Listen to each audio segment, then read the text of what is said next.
my friends. It's you. It's obviously you. You are the only one who knows how to solve your problems. But you feel like you can't.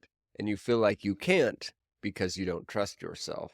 And you don't trust yourself because why the fuck would you trust yourself? I always thought this was the funniest concept in treatment. They would take you in and spend like 6 months explaining to you why everything that you do is wrong. The ways that you think are wrong, the way you see the world is wrong, the way you act is wrong. And the whole time, right behind them, they've got a picture that says some corny shit like trust yourself. It would be like going to a sweatshop in China and putting up a sign that says, fight for your right to a fair wage. They're just not going to do it. However, you do need to trust yourself, and you need to be able to do this before you can ever hope to make any progress with your addiction. So in this episode, I'm going to explain not only why only you know what you need, but also why you can't find it and how this is going to change everything about the way that you address your addiction. So first, what we've got to do is understand how someone like me and you, or anyone else for that matter, could go from being so bold and doing things for themselves and making their own decisions to being completely helpless, to being stuck in a spot where they feel like they need someone else to come in and give them direction in their own life. How do you go from being the person that does what they want and what they think is best for them to the person who's looking for someone else to give them answers? Well, what you would have to do in order to get someone into that position is you'd have to take them and convince them that every single motherfucking thing that they've ever done is wrong. That everything that they think in their head is misleading them. Even if this is something that humans have done since pre-written history, you have to convince them that them doing it is wrong and that because they've done it, they have a problem. To illustrate this, just imagine you take a 5-year-old child, and once they finish their dinner, you give them a piece of candy. After they eat that candy, they're not satisfied, they want more. They want more candy. Would you punish that child? Would you tell that child that they were sick or that they were wrong for continuing to want more candy? Or what if you had a dog and you fed that dog some table scrap? What if that dog kept begging even after you'd fed it? What if it wasn't enough? The dog would just keep eating and eating and eating no matter how much you gave it. Would you whip the animal? Would you tell that dog that it's a bad dog because it continually wants to eat? Hopefully not. In my opinion, that would be considered child abuse and animal abuse. However, these are things that our people do all the time with our kids and our animals. Admittedly, we're not the best kid and animal owners. But we do this and we think in these ways because we have been trained that having a craving or an urge, something that is making you act a certain way, is bad.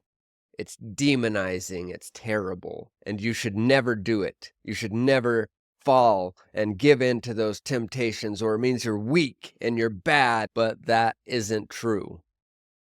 You can see it when you look at a child or a dog. You can see it in these examples, but you can't see it with yourself. That's kind of interesting, isn't it? You can see yourself as the bad one, as the villain, as the evil person who has a problem that makes them act a certain way. But when you look at a kid wanting candy or a dog wanting more table scraps, it's obvious. This child and this dog aren't bad. Of course not. That's ridiculous. They're wired for this. The child is wired to want more candy in the same way the dog is wired to want more food. They're not bad. They're not evil. They are survivors. They are doing what they are programmed to do in order to survive, meaning that they are acting in their own best self-interest. And there's no logical reason to punish something for acting in its own best self-interest, even if you disagree that the kid should eat more candy or that the dog should have more table scraps. And if this concept applies to children and animals, why wouldn't it apply to you? Why wouldn't it make sense that you yourself may be doing something that is within your own best self-interest? If you're able to lose sight of that and say, what I did must have been crazy and out of control and reckless because I have a problem, it's easy to believe that you need someone else to come and fix you. Now, look, if you're going to make this work for someone, you've got to put a title on them. You've got to take them from being exactly what they are, which is a human that has made choices that they thought were the best choices for them. And you've got to put them into this category of something else. For us, that category is a drug addict. But you've got to work out of that. You're not just a drug addict. Once you become that, you become wrong. Because once you accept you're just a drug addict, you can have someone else come in and tell you that you're wrong. You see how that works? If you're a drug addict, you're wrong. That's a parallel. That's a direct correlation between those two concepts.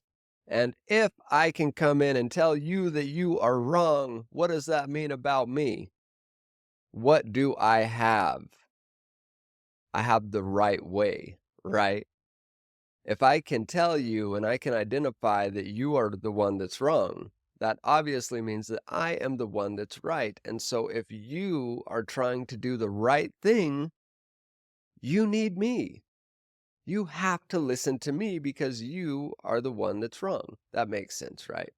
And this method works. It's applied universally. If you're like me, when you dribble a basketball, that basketball hits the top of your foot and the ball spins across the court and you go chasing it like a jackass. That's why I don't dribble a basketball. But if someone came and said, Austin, you are dribbling that basketball wrong, it obviously means they know the right way to do that. And at the same time, when I spin the yo-yo down, that shit doesn't come back up. It just goes down and it doesn't even keep spinning. I can't walk the dog. I can't do anything. If someone knows about yo-yos, they can come to me and say, hey, Austin, you're doing the yo-yo wrong. And then they can show me the right way. But we're talking about your fucking life here. We're not talking about basketballs and yo-yos. We're not talking about something that anyone can do, because if anyone could do, then anyone could be you. Anyone can learn to dribble a basketball. Anyone can get good at doing the yo-yo, but nobody can get good at being themselves by having some other person come in and teach them. So you see the problem here. What is the right way to live? What's the right way for you? Who else is going to tell you that answer? Look, this isn't rocket science. All I'm saying is the more that you let other people tell you what you need for your life, the further you are going to continually fall from getting what you actually need. Because what you actually need is hiding somewhere inside of you. So this brings us to our final question. What is that you have? What is it inside of you, and how do you find it? Because you've tried, right? I know you've already looked. That's why you gave up. You see, you used to be very bold. I know you did. You used to do the things that you thought were right for you, no matter what anyone else said. I did too. And then something happened, right? It crashed. It all fell apart. And when it all fell apart, we decided this was no longer the way. We decided, like they say, I'm going to get clean. And we did it. We stopped using. And then it didn't work. We got to the point where all there was cravings. That's all you could see. It's all you could hear. It's all you could think about. Just the cravings. And you started to believe that those cravings were actually you, that because it was in your voice, it was what you wanted. And more importantly, because when you got past all of those cravings and they started to die down, and you looked into yourself to find the answer, it wasn't there. In fact, what you found was that there was nothing there. This is the most unsettling thing in the world because you used to be someone. You used to have something there. And now, after all of the damage and all of the chaos with your addiction, you come back to find that there's nothing. All there is cravings. But that's the key. That's what there is. That was the point of all of this. What used to be there, you didn't like. That's why you left it. And now that you've come back, you're no longer looking for an answer. You've found what you're looking for, and what you've found is a question. And it's a question that you have wanted the answer to your whole life. Instead of looking for the answer to it, what you need to do is ask that question. Much love and respect to all my people. I'll see you guys in the next episode.